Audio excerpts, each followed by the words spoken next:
Hello everyone, welcome to StudyIQ. In this video, I will cover Mizoram current affairs. This is only part 1. I will cover Mizoram current affairs in 2 parts.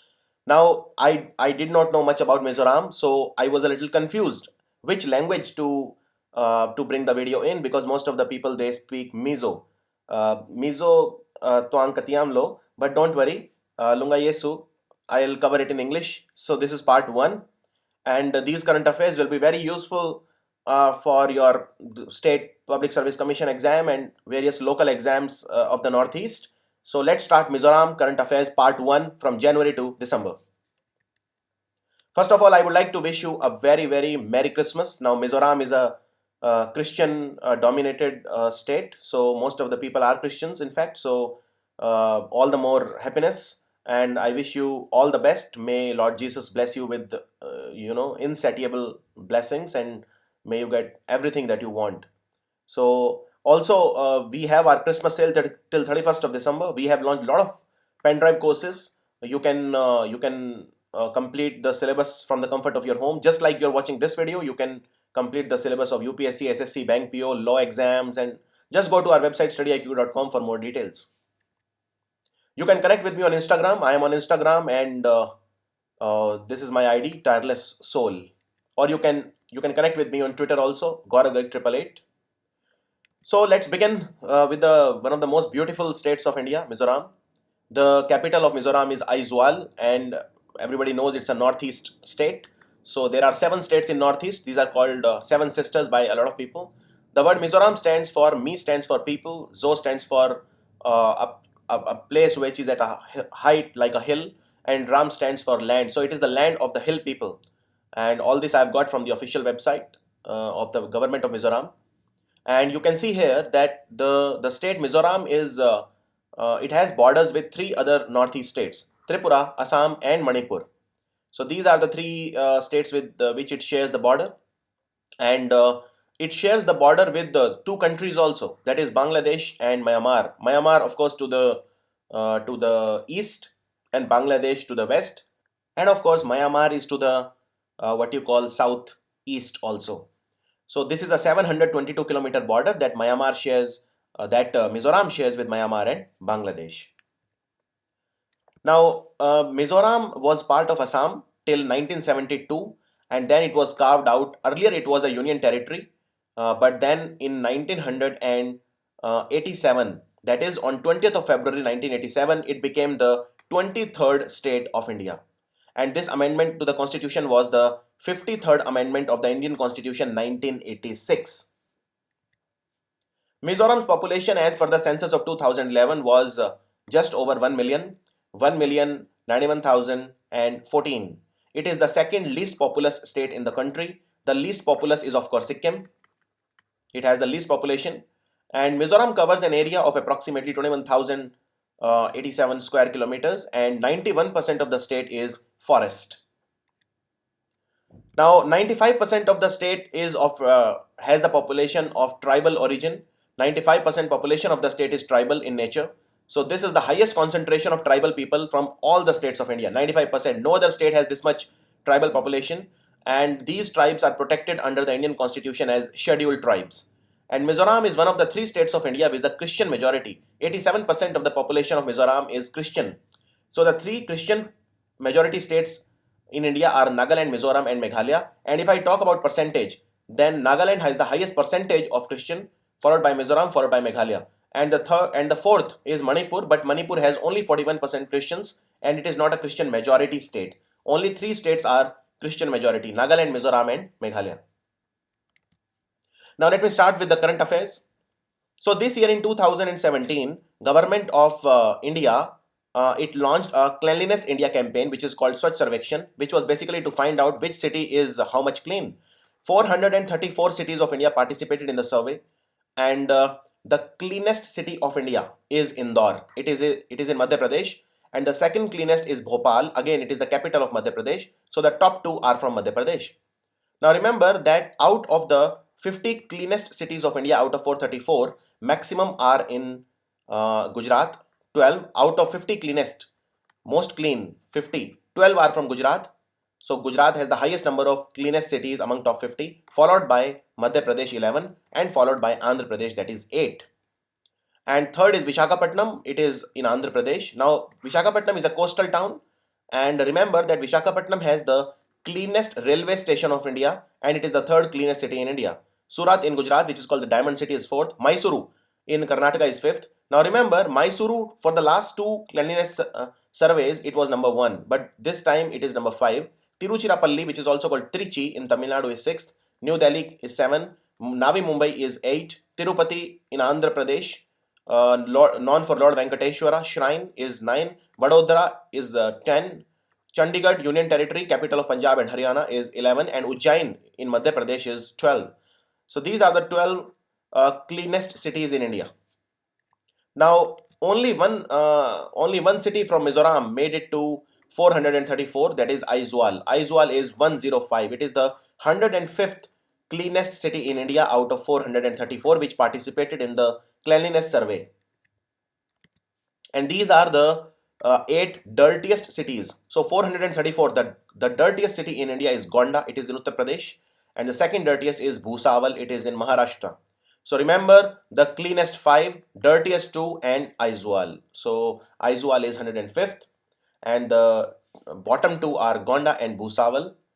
And again, some of these dirtiest you can see here from bottom: Bagaha in Bihar, Hardoi in Uttar Pradesh, Katihar in Bihar, Baharaich in Uttar Pradesh, Muktsar in Punjab, and Abohar in Punjab.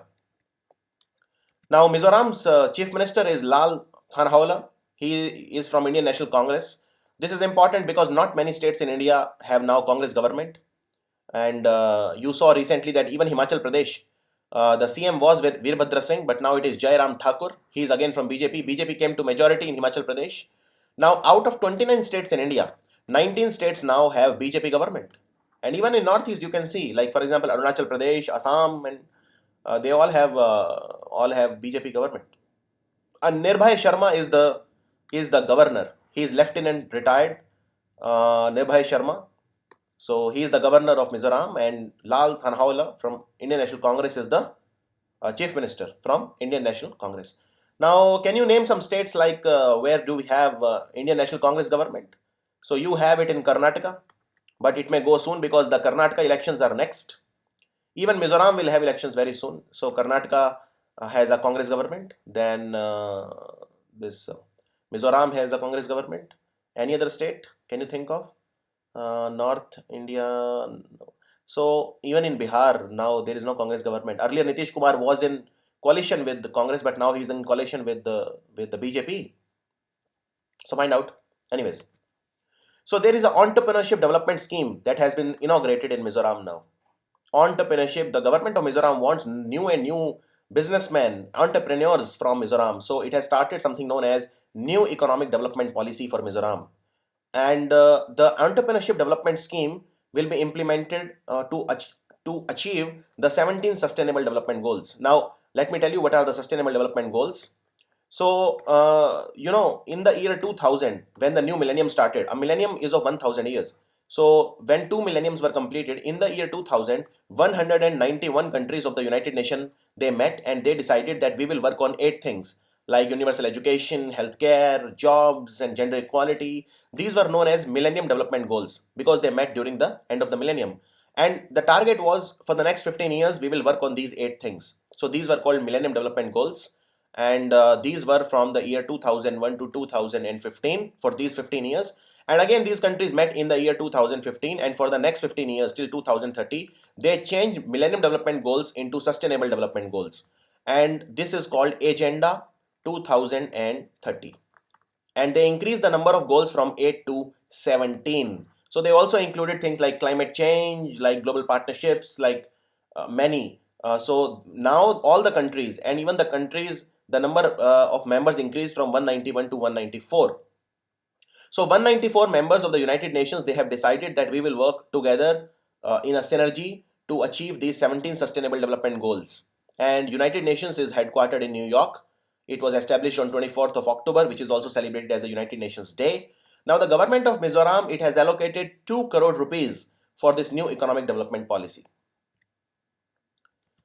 Let's talk about All India Radio Aizawl. Now there is a magazine in Mizoram which is called Lelte. Lelte, and this magazine has awarded Lelte Award to the All India Radio Aizawl at their 26th award ceremony that was held in Chanmari YMA Hall in Aizawl.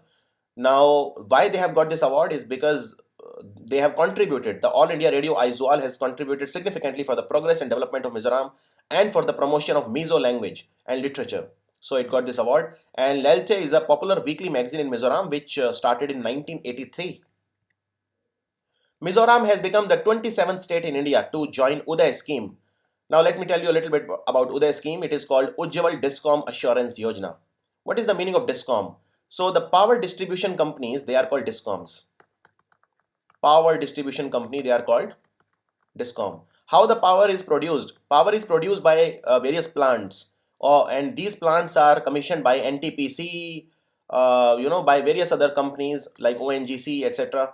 Like BHEL, not BHEL, that's more for Bharat Heavy Electricals Limited. But yeah, BHEL also has commissioned a lot of plants in India, but mostly it is NTPC. Now, the interesting thing here is that these companies, they only produce electricity. Their power plants, they only produce electricity, but it is distributed by companies called Discoms. But the problem with Discoms is that in most of the states of India, there are 29 states in India and there are 7 union territories. The problem with Discoms is that they are under heavy debt because they have not been able to optimize their operations. So that is why they are under heavy debt. So what the government has done is that they have allowed the states in India to do something, and that something is what?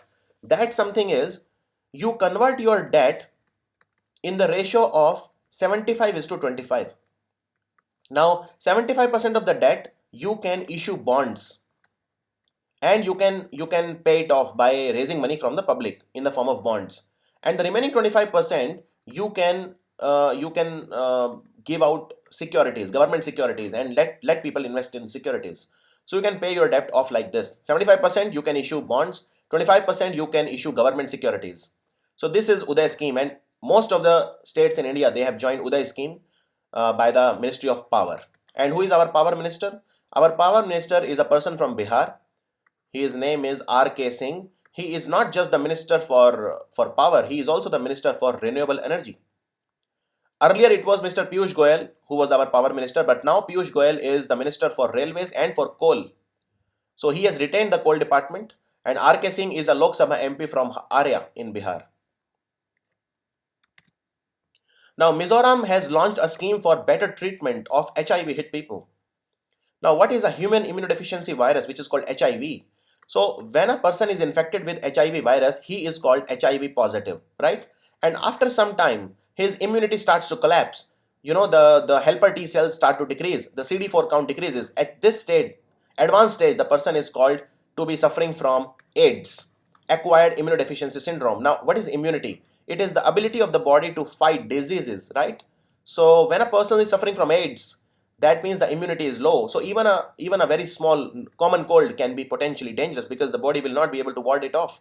Body will not be able to tolerate even a small cold. So that is how dangerous the AIDS is, and millions of people die in the world. There is no treatment for AIDS.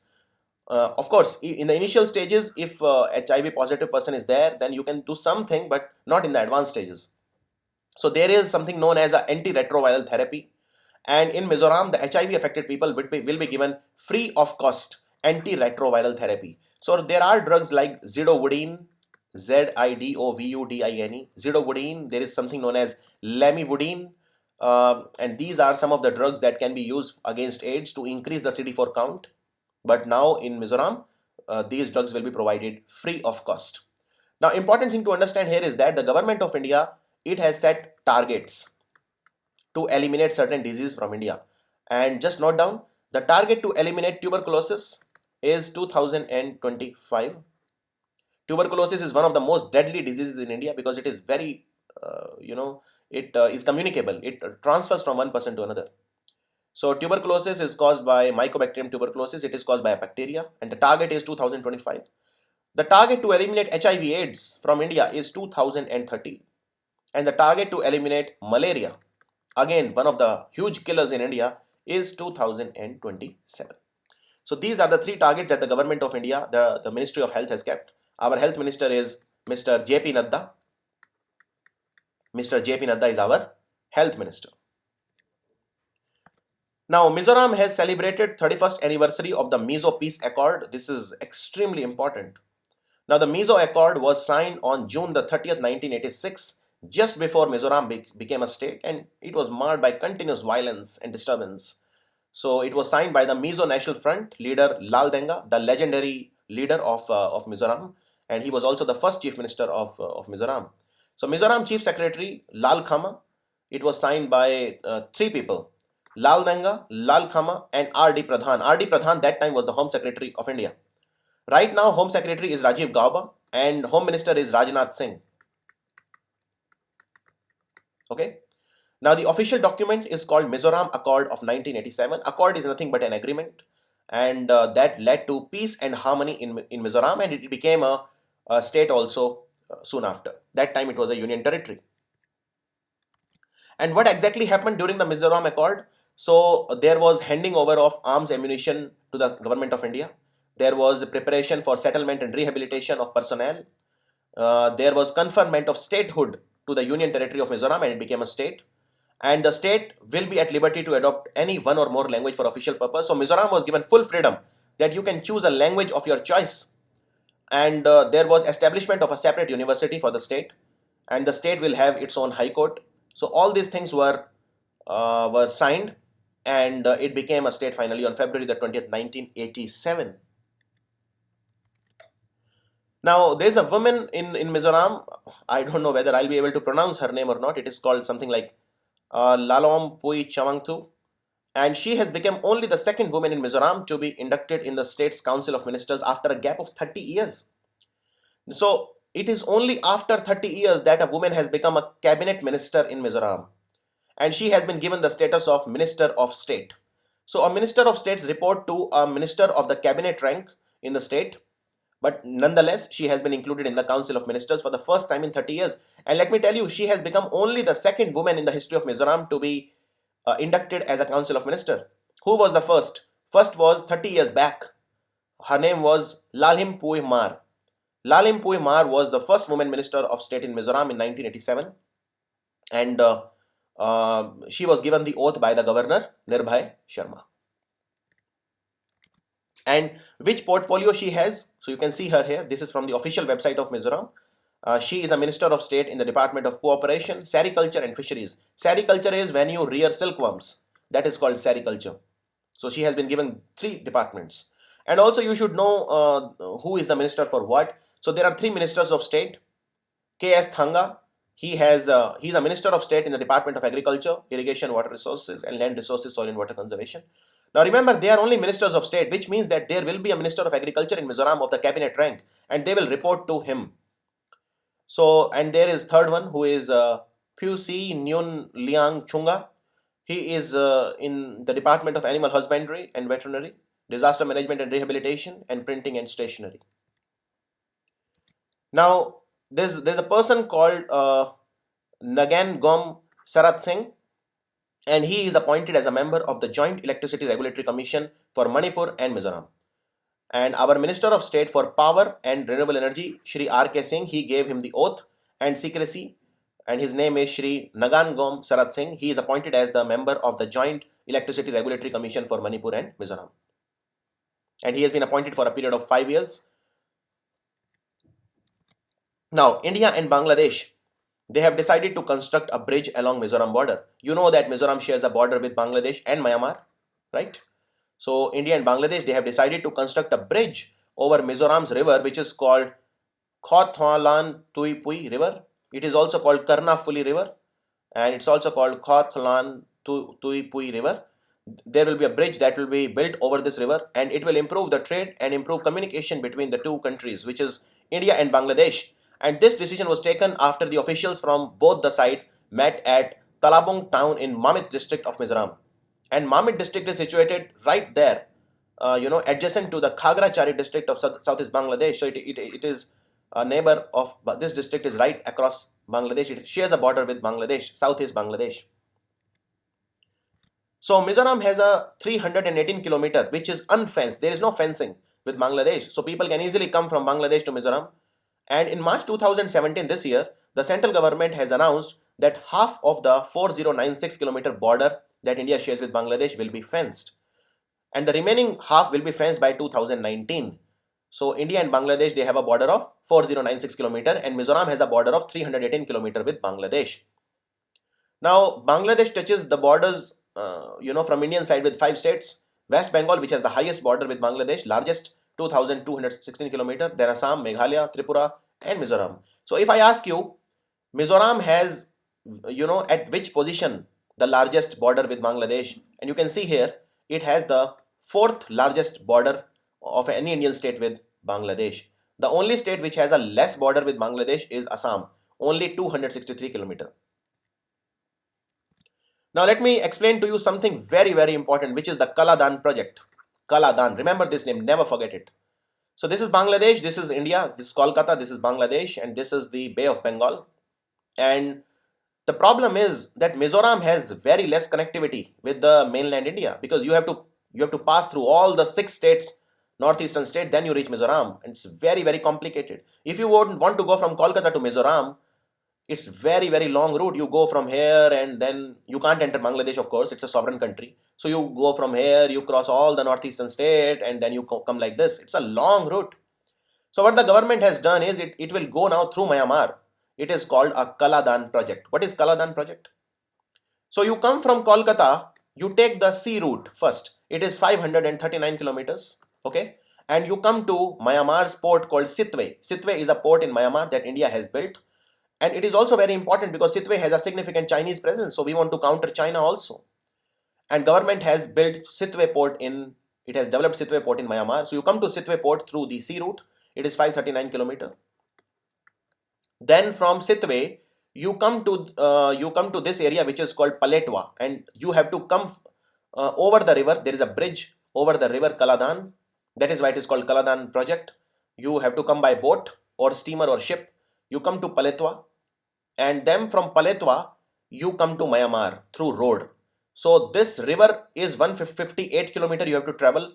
539 is from sea, 158 is from river, and the remaining 129 kilometers in Myanmar you have to travel by road, right? So what is the distance? 9817, and this 6152731, and this 52 is like 816 kilometers only. So the distance from Kolkata to Mizoram is now only 816 kilometers, provided this Culloden becomes operational very, very soon, and it is expected to be completed very, very soon. The only problem is that you have to first cross sea, then river, and then road, and you can learn the amount of or the quantity of road, the length of the roads respectively. Now let me come to the detail of the project. So the name of the project is Culloden Multimodal Transport. Multimodal because there are 3 modes. First sea, then river, then road. So it is multimodal transport project in Myanmar, which will offer connectivity to Mizoram also. Now you see here, Mizoram will have connectivity with Myanmar, right, through this project, and Kolkata will also have connectivity through Myanmar. So India has finished constructing Sitwe port. But important thing to understand also here is that India has to be careful. Why? Because this Sitwe port, this part of Myanmar, it is called the Rakhine State, Rakhine, Rakhine State, and Rakhine State is where the Rohingya Muslims live. Most of the Rohingyas, they live in Rakhine State. So India has to be careful, because tomorrow Rohingya Muslims can enter India through Culloden route. And already there are 40,000 Rohingya Muslims in India which are living illegally. And there are 6 lakh Muslims in Bangladesh, Rohingya Muslims, which are living illegally. And the government of India wants to deport 40,000 Rohingya Muslims because they believe they will cause terrorism in India. So we have to be a little careful. Now to make this project, how much money will be spent? So 484 million, that's a lot of money. Government has awarded a 1600 crore contract for constructing 109 kilometer road connecting Paletwa River Terminal to a place in Mizoram called Zorin Pui. So you can see here, Paletwa to Zorin Pui place in Mizoram will be connected, and this is a road worth 109 kilometer, which will provide connectivity to Mizoram from Myanmar, and for that 1600 crore rupee will be spent. Some more things you need to know. The extension of Aizawl to Sahaya National Highway will be done by 90 kilometers. That is, this national highway will be extended more by 90 kilometers, and it will be connected to the international border of Zorin-Pui also. And in addition, there will be 4 laning of the road, which is a 300-kilometer road from Aizawl to Tuipang. It will be done to ensure faster movement of goods between the Sitwe port and Aizawl. And it is about to complete. This is called Culloden Multimodal Transport. So which state in India is benefiting most from Culloden project? It is Kolkata and Mizoram. So this project is done by, it is being overseen or administered by the Ministry of External Affairs, headed by Sushma Swaraj, and Government of India is funding this project, and it will connect Mizoram to also the Bay of Bengal. Because Mizoram so far is a landlocked state, it does not have any connectivity to any ocean. Now, what this will also do is that it will also facilitate the increase in trade, commerce between various northeastern states also, and socio and cultural integration also at the regional level. This Culloden project was signed in 2008 and it began construction in 2010. Now, since we are also talking about this, we should also know who are the important people in Myanmar. So there is Foreign Minister, her name is Aung San Suu Kyi. She is a Nobel Peace Prize winner. And then the President of Myanmar is Hatin Kyaw. Hatin Kyaw is the President of Myanmar. Myanmar is a Buddhist majority. They are called Theravada Buddhists. So Myanmar has a Buddhist majority and the capital of Myanmar is Nay Pi Dao. And this project will be completed very, very soon. And earlier if you go from Kolkata to Mizoram, you have to take 3-4 days. 3-4 days. But now the distance will be short. It will be around, as we have seen, less than 900 or around 900 kilometers. So Culloden Multimodal Project is also called Future Gateway to Southeast Asia. Now, in Mizoram, there has been a ban which is put on bird and pig import, especially from Myanmar and Bangladesh, because there is a danger of bird flu. Bird flu is also called avian influenza, and bird flu is caused by a virus called avian influenza virus. The word avian comes from the word aves, and aves means bird, and that is why from bird, aves, we have also a word called aviation, which means your aeroplanes and all that. So the deputy commissioners, the IAS officers of Champhai, Aizawl, Lunglai, Lamangtlai, Siaha and Mamit, they have issued orders that no pig and no bird will come to Mizoram from Bangladesh and Myanmar because of the danger of bird flu. Now, Cabinet Committee on Economic Affairs, CCEA, which is headed by the Prime Minister, Honorary Prime Minister, it has approved Northeast Road Network Connectivity Project Phase 1. And this will be responsible for making of 403 kilometers of national highway in Meghalaya and Mizoram. This is very, very important. Now, let me break it down for you. This is Northeast connectivity, right? How much road will be built? 403 kilometers. Let's break it down into two. 350 kilometers will be built in Mizoram and the remaining 52 kilometers in Meghalaya. So you add 351 and 52, you get 403. 351 will be in Mizoram and 52 in Meghalaya. And this has already started and it will complete by 2021 and the maintenance will start by 2025. And of course, this will be responsible for improving the infrastructure, socio-economic development in Mizoram and Meghalaya. Now, who is funding this project? Who is giving the loan? Does India have money? A poor country like India, do we have money for all these building of roads? No. So it will be financed by Japan. Japan's overseas investment company is called JICA, or Japan International Cooperation Agency. It will give the loan for this project. Now, India and Mongolia. See, Mongolia is a very important country for us because it is an enemy of China. And you know that we are also enemy of China, and enemy's enemy is your friend. So that is why we should increase our military cooperation with Japan, with US, with Vietnam, with Philippines. We should encircle China, right? So India and Mongolia, and by the way, Mongolia is a very, very beautiful country. Its capital is Ulaanbaatar, and it is also called the country of the Genghis Khan, also called Genghis Khan, the Mongols. And also remember, Mongolia has a beautiful desert also called the Gobi Desert. It's a cold desert. Mongolia is a cold country. It lies in the taiga region. So 12th Indo-Mongolia military exercise which is called nomadic elephant. Nomadic elephant is the name of the exercise between India and Mongolia. It was held at a place called Wairangte, and Wairangte is in Mizoram. So there was interoperability, how we can do cooperation in warfare. And so the first nomadic elephant took place in 2004, and this was the 12th nomadic elephant, and it took place in Wairangte in Mizoram. It was a 2 weeks exercise from 5th to 18th of April 2017. Now, there is a problem. So this is Mizoram, let's say, and this is Myanmar. Okay. So there is free movement of people. The free movement regime, as so called, it allows the Mizo people living in Myanmar to enter Mizoram up to 16 kilometers. Those Mizo people who are living in Myanmar, they can enter Mizoram up to 16 kilometers. But the problem with this rule is that even the terrorists can enter. So India shares a 404 kilometer long border with Myanmar in Mizoram, right? So the Mizoram's border with Myanmar is 404 kilometers. And this route is also used, this rule is misused by terrorists and various unscrupulous elements. So we have decided to tighten this 14 kilometer. We have decided to make this rule very, very strict. The free movement rules are now becoming more strict. There is a tiger reserve in Mizoram which is called Dampa. Okay, now please don't confuse Dampa with Namdaf. Okay, they are very similar. Daf, Dampa, no. Namdaf is in Arunachal Pradesh and Dampa is in Mizoram. So Mizoram's Dampa Tiger Reserve has the highest number of clouded leopard in entire Southeast Asia, which includes a lot of countries, Southeast Asia. In fact, all the ASEAN countries. There are 10 ASEAN countries. You have Thailand, you have Brunei, you have Singapore, Malaysia, Indonesia, and all that. So this is what you call a clouded leopard. Okay.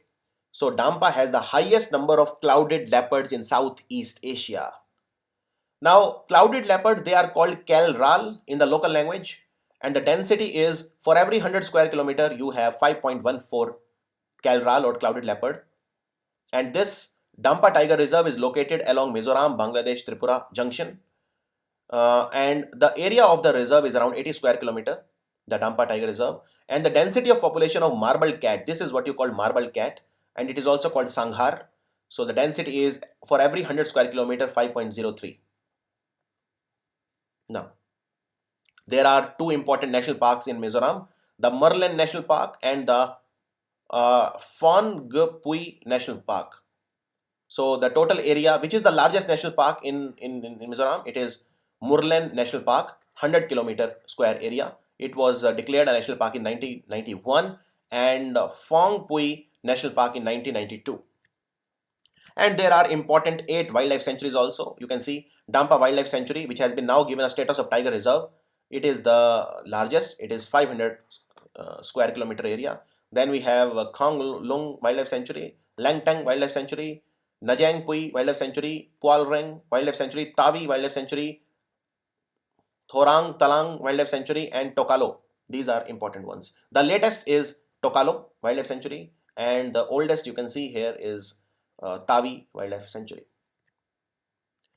Central government has approved 464 projects costing 14,124 crore rupees for 8 smart cities. This is like $2 billion, more than just over $2 billion for 8 smart cities in Northeast. Now tell me, smart cities come under which department? They come under Ministry of Urban Development, right?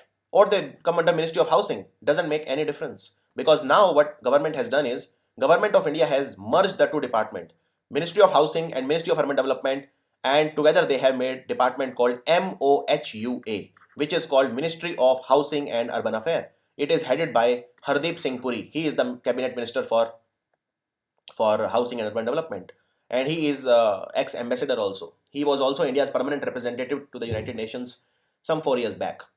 Now, which are the 8 smart cities that will be built in Northeast? One is Guwahati in Assam. Guwahati recently hosted the Youth Boxing Championship, and Mary Kom was the brand ambassador for the same. In fact, India finished number 1 in medal tally. And the mascot for that was Guppy, which is a one-horned rhino, which you will get in Assam in Manas National Park and Kaziranga National Park. And you have Imphal in Manipur, capital of Manipur. Manipur is also famous for Mary Kom. Then there is Irom Sharmila, who kept a fast against Armed Forces Special Power Acts for a long time. Then you have Tripura. Agartala will be built a smart city. In Sikkim, there is a place called Namchi. Sikkim is the first organic state of India, and Pawan Chamling is the CM. He has done a lot of work to make the Sikkim organic. Remember, Sikkim is also the first open defecation free state of India. There are only 5 states in India which have become open defecation free. First was Sikkim, then was Himachal Pradesh, then was Kerala, and then we have Uttarakhand, and 5th was Haryana. These are only the 5 states in India which have become open defecation free. Then there is a place called Pasighat in Arunachal Pradesh, Aizawl in Mizoram, and Gangtok in Sikkim. So these are the 8 smart cities that will be built in Northeast. The amount will be just over $2 billion or 14,124 crore rupees. Now, 42 towns in Northeast, they have become open defecation free so far under the Swachh Bharat Mission or Cleanliness India Mission.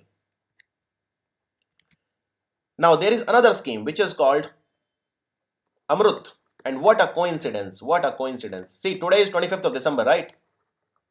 And this scheme is named after Atal Bihari Vajpayee, the former Prime Minister of India. And today is his birthday. Well, 25th December is the birthday of Atal Bihari Vajpayee. And it is celebrated as Good Governance Day. Good Governance Day, right? Today is also the birthday of another legend, Bharat Ratan winner. He was the founder of Banaras Hindu University in UP. His name is Pandit Madan Mohan Malviya. Madan Mohan Malviya's birthday also is on Christmas, 25th December. And let me tell you something for your GK. 2 days before, that is 23rd of December, we had the birthday of another ex-Prime Minister of India, Chaudhry Charan Singh. Chaudhry Charan Singh. He was Prime Minister of India for only some 5-6 months. But nonetheless, he was the Prime Minister. Now, there is a scheme named after Atal Bihari Vajpayee, which is called Atal Mission for Rejuvenation and Urban Transformation. So we want to basically transform our cities, replan our cities, and there are 12 Indian cities in the Northeast which have been selected under the Amrut mission. And these are Itanagar in Arunachal, Guwahati, Dibrugarh, Nagaon and Silchar in Assam, Imphal in Manipur, Shillong in Meghalaya, Aizawl in Mizoram, Dimapur and Kohima in Nagaland, Gangtok in Sikkim and Agartala in Tripura. So only one Indian city in Mizoram, that is Aizawl, is under Amrut, and it is under the other program also that we just saw. It will build a smart city also. Now, you know, India has never had a history of smart cities. We don't have the culture of smart cities. So we of course have some SCs which are called shit cities rather. Anyways, so in India, Chandigarh, Nagpur and Puducherry, right?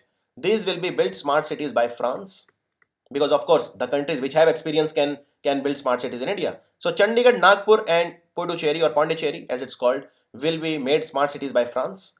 Similarly, KBC. So it is Kochi in Kerala, B for Bhubaneswara and C stands for Coimbatore. They will be made smart cities by Germany.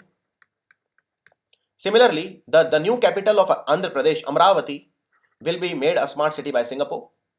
Pune in Maharashtra will be made a smart city by China. So many countries are helping India to build smart cities. Now there is a new minister in the Mizoram cabinet. His name is K.S. Thanga. K.S. Thanga, right? So now the Mizoram government has 11 ministers and the maximum capacity, they can have a maximum of 12 ministers. And K.S. Thanga has also been given the rank of a Minister of State. So let me quickly show you. K.S. Thanga, he is given these 3 departments: agriculture, irrigation and land resources, water resources and conservation. So he will report to a Minister of Agriculture. And I told you already that Wan Lalwam Pui Chawang Thu is the second woman in 30 years to be included as a minister. And here are all the ministers. So CM Lal Thanhawala, he is having these departments: Vigilance, Political and Cabinet, General Administration, Secretariat, Personnel and Administrative Reform, District Council of Minority Affairs, Environment, Forest and Climate Change. And our Minister for Environment, Forest and Climate Change is Dr. Harshvardhan in the center. And you have then Pu R. Lalzirliana, Home Minister, Power, Rural Excise Minister. Then you have Pu Roma Via, Higher and Technical Education, Art and Culture, Land and Parliamentary Affairs. And there is no option, you have to mug it up. There is Pu Lal Sautwa, Finance, Planning, Taxation and Law and Judicial. And we have Pu H. Roluna, School Education, Commerce and Industry and Labor Employment Skill Development. There are just 5 more. Pu H. Roluna, I've told you. Pu Zodin Luanga, Urban Development, Sports, Public Health, ICT, and you have PC Lal Than Liana, Horticulture, Local Administration and Social Welfare. John Rot Luang Liana, Food, Transport and Tourism. This is Food Civil Supplies. And Lal Thanzara, Information, Health and Public Works. Now, India, Mizoram has decided something. And what is that? By the year 2017 end, and not much time has left, just 6 days to go, we will install 80 megawatt of solar energy. Now let me tell you something. India's target for renewable energy is huge. India wants to install 175 gigawatt, that is 175,000 megawatt by the year 2022. And out of this 175 gigawatt, 100 gigawatt is solar energy. Okay, total renewable energy target is 175 gigawatt for the year 2022. By the time 2022 ends, we would have installed 175 gigawatt is what the government of India says, and 100 gigawatt or 100,000 megawatt is solar energy. And Mizoram's target is 80 megawatt by the year end 2017. So they have said that by 2022, that is 31st March, we will install 10% renewable purchase obligation is there by financial year 2022 end. That is Mizoram's target. So they have adopted solar power policy, that is 80 megawatt by end of 2017. And to complete that, they have just now commissioned, approved setting up of a 20 megawatt solar park. This will be set up by ZEDA, which is called Mizoram Energy Development Agency. It will be set up in Aizawl. And let me tell you something about ZEDA also. So ZEDA is an autonomous body. It was established by the government of Mizoram with its headquarters at Aizawl in Mizoram. And this agency became operational in 1999. And this is the exclusive agency in Mizoram that undertakes all the programs in the field of non-conventional and renewable energy sources. And apart from this, it is also the nodal agency which interacts with the Ministry of New and Renewable Energy. So you know about the legendary leader, Mizo leader Lal Denga. He was also the first Chief Minister of Mizoram. His 27th death anniversary was observed in Mizoram. So the 27th death anniversary, he was born on 11th of July. By the way, 11th of July is also the World Population Day. And if you want to become an expert in GK, do watch my videos, okay? So 11th of July 1927, he was born in the South Mizoram's Pukpui village in Lungli district. And he converted the MNFF into a political party, the Mizo National Front. And well, they basically wanted to have independence from the Indian Union. But then Mizo Peace Accord was signed on 30th of June 1986. And then he became the first Chief Minister of State, and Mizoram was given the statehood. And it became a state on 20th of February 1987.